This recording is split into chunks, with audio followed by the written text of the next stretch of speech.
Bonjour à tous. Moi, c'est FKD, étudiant en système informatique et réseau. Aujourd'hui, nous allons parler des frames dans les pages HTML. C'est quoi les frames dans les pages? Les frames dans les pages HTML, ce sont des quarts qui spécifient chaque partie dans une seule page HTML. Si on essaye un peu de matérialiser ça, nous allons peut-être dire voici notre page HTML. Ici là, les frames vont permettre à ce que ta page HTML soit divisée en plusieurs parties autant que tu veux. Disons peut-être dans le tutoriel, si nous allons vouloir diviser ça en trois parties, c'est-à-dire nous avons une zone d'entête ici, une zone d'entête, là on peut mettre les titres, le logo de la page HTML. Nous avons là une zone de menu. Là, on va proposer différents services qu'offre le site web et ici là le contenu pour charger les pages qui sont dans le menu. Et plus loin encore, on peut même encore spécifier un pied de page, c'est-à-dire diviser même encore la page de contenu en deux ou bien celle de menu en deux pour pouvoir spécifier le bas de page. Et oui. Sans plus tarder, pour commencer, nous allons créer un nouveau dossier, c'est-à-dire un dossier qui va contenir nos pages web. On peut renommer ça tuto. Oui, tuto. Maintenant, nous allons éditer le code dans Visual Studio Code, qui est cette application-là, cet éditeur-là, qui est le meilleur dans le domaine. Ça offre plusieurs plugins et plusieurs fonctionnalités. Pour cela, nous allons ouvrir le dossier qui est celui que nous avons créé dans le bureau, Open Folder. C'était dans le bureau. Oui, voici notre dossier. Maintenant que notre dossier est ouvert, vous pouvez constater qu'il n'y a rien dans le dossier vu qu'on n'a encore créé aucune page. Maintenant, nous allons créer une page HTML. Nous allons peut-être renommer ça en cadre. Cadre.html.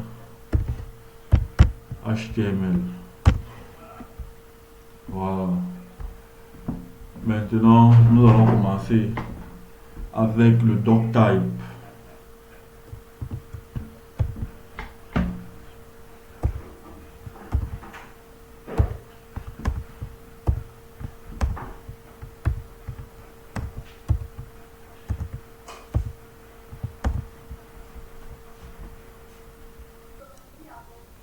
Nous allons commencer avec le doctype.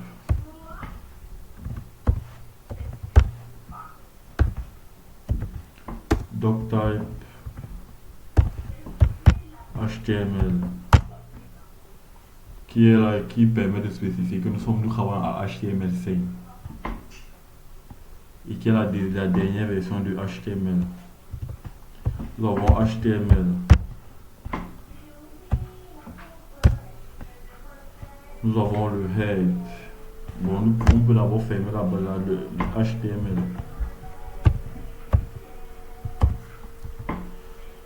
Dans le HTML, nous avons le head.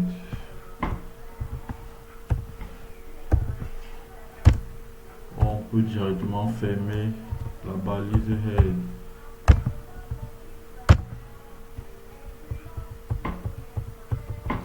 Maintenant, dans le head, nous avons le title.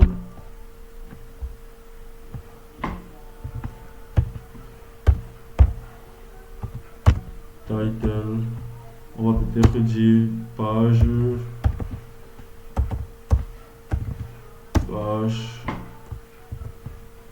On ferme la balise title. Maintenant, nous allons mettre toujours dans le head les méta. Meta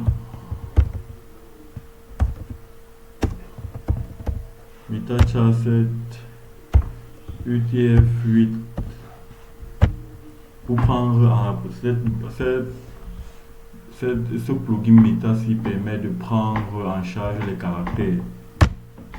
Donc les caractères vont normalement s'afficher dans les pages HTML. Mais si on ne met pas le méta, ça ne va pas prendre en charge les caractères. Et maintenant, on ferme le head. Maintenant, on entre. Si c'était une simple page HTML, on va entrer dans le body. Mais avec les frames, il n'y a pas de body vu que le corps de la page, ce sont les frames. C'est-à-dire, on va mettre frame set.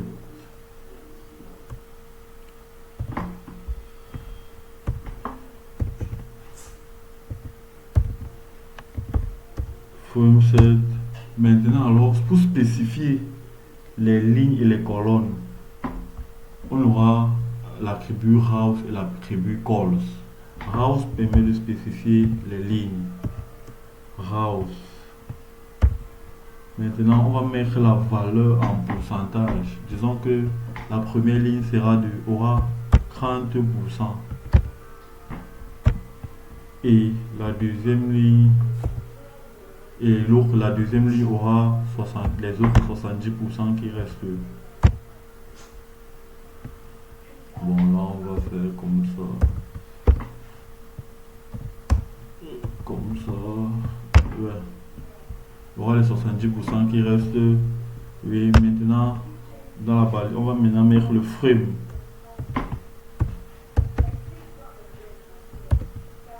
Frame, SRC, l'attribut SRC qui permet de spécifier la source.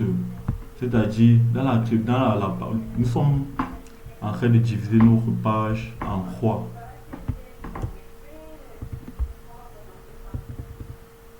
Nous sommes en train de diviser notre page en croix, c'est-à-dire l'entête, le menu et le contenu. Maintenant, ici, là, voici l'entête que je suis en train d'écrire pour spécifier.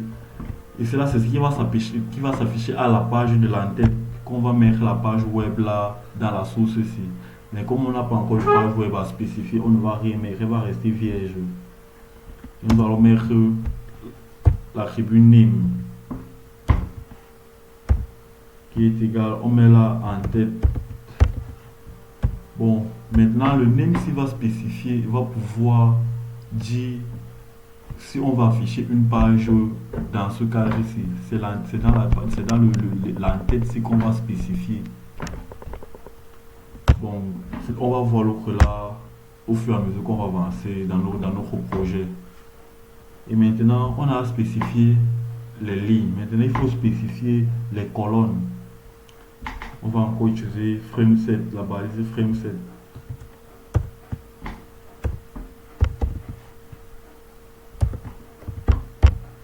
Frameset, maintenant, au lieu de house qui spécifiait les lignes, on va y mettre calls qui spécifie les colonnes.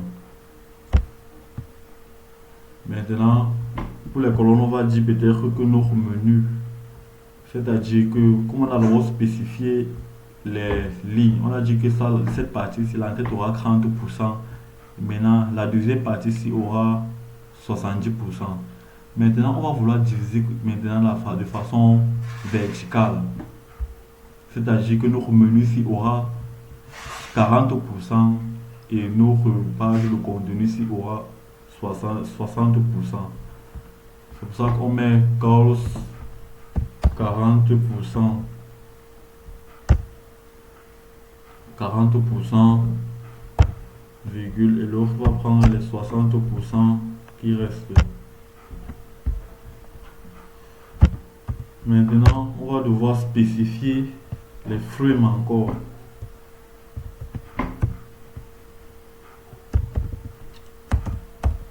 Pardon.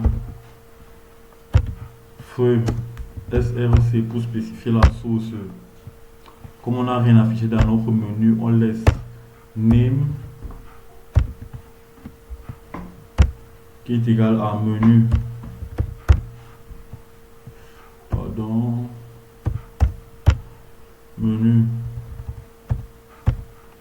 On ferme frame. On ferme le frame.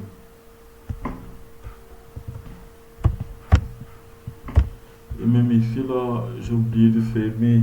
J'espère que vous avez vu. Mais CTRL V, frame. Maintenant, pour le contenu, pour la partie contenu, ça là, c'était, ça spécifiait l'entête.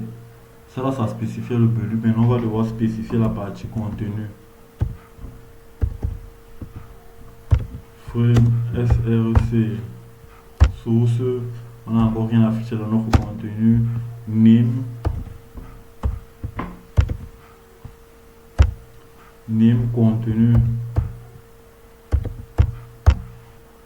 Name contenu. Et on ferme le frame.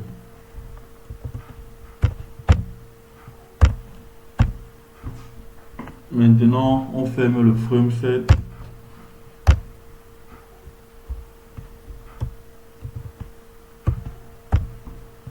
On ferme le frame set. On a d'abord fermé le frame set du course. Maintenant, on ferme le frame set du house.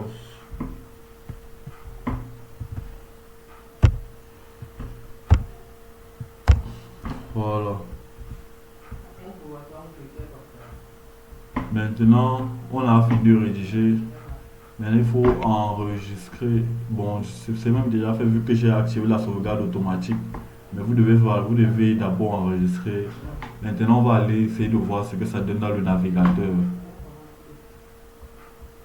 Voici, c'est là où on a enregistré notre document. On a enregistré, voici notre document cadre. On voit ce que ça donne dans le navigateur. Voilà, vous voyez, voici la page dans le navigateur. Vous voyez bien que ici là on a une zone d'entête. Ici on a notre menu qu'on a spécifié la taille. Vous voyez qu'ici là 30 c'est 30% et ici là ça occupe les 70% qui restent. Maintenant de façon verticale, c'est-à-dire maintenant les colonnes. On a ici là notre menu. Donc, on a divisé notre deuxième ligne pour former deux colonnes. On a une zone de menu et une zone de contenu. Et on pouvait même encore diviser, notre house en croix. C'est-à-dire pour avoir peut-être encore une zone de bas de page ici là. Bon, maintenant ça va dépendre de vous et votre site web si vous avez besoin de modifier encore, de créer d'autres cartes, diviser en ligne, en colonnes, comme vous voulez pour votre site web. Bon, c'était un peu ça qu'on voulait faire aujourd'hui. J'espère que ce tutoriel vous a aidé dans votre réalisation de cadre d'une page HTML et on se voit la prochaine pour créer d'autres pages et les afficher dans chaque cadre. Nous allons faire un site complet. Nous allons afficher les cartes, créer les liens, relier les pages, créer les liens entre elles et les afficher dans les cadres. Merci pour votre compréhension et à la suite au prochain numéro.